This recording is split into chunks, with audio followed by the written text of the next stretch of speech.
Le lendemain de la publication de l'interview cash de Laurent Kéruzoré, la productrice de Plus belle la vie, Claire de la Rochefoucauld, a tenu à s'exprimer sur cette polémique.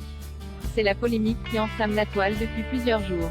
À l'occasion d'une interview pour le magazine Ici Paris, Laurent Kéruzoré, qui interprète de Thomas Marcy dans Plus belle la vie, a exprimé sa colère face à l'arrêt du feuilleton de France 3.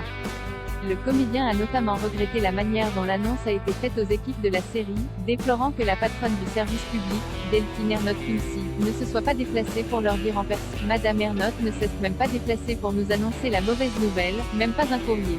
Elle a envoyé l'une de ses bras droits. On a été viré par un énarque qui, dans 2 ans, travaillera dans une banque ou chez Orange. Viré par un énarque, je ne comprends pas. Face à cette interview cash, Newen, la société de production derrière Plus belle la vie, a tenu à répondre.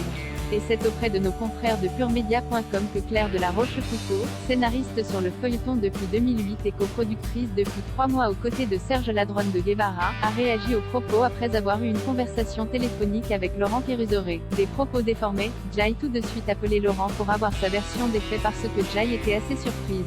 Évidemment, je n'adhère pas du tout à ces propos, a-t-elle expliqué. Concernant le discours tenu par l'interprète de Thomas dans cette interview, Claire de la Rochefoucauld préfère laisser le bénéfice du doute au comédien. Il trouve que l'article d'Ici Paris a déformé ses propos et il n'aime vraiment pas l'image que cela renvoie de. Il a envie de terminer la série en beauté et l'article renvoie au contraire l'image de quelqu'un d'aigri et de haineux.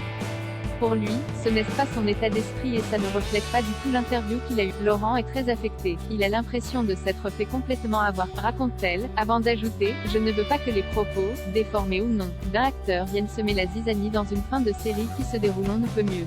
Il a aussi fait plein d'autres interviews où il n'a jamais tenu de tels propos.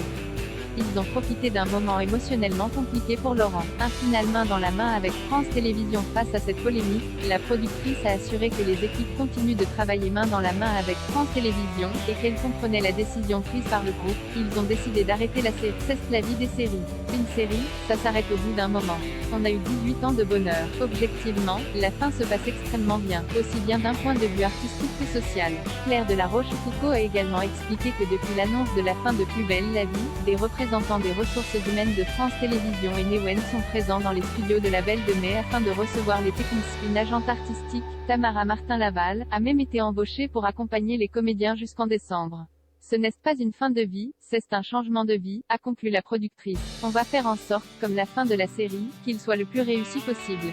Rendez-vous le 18 novembre prochain pour découvrir ce que nous réserve l'épisode final de Plus belle la vie.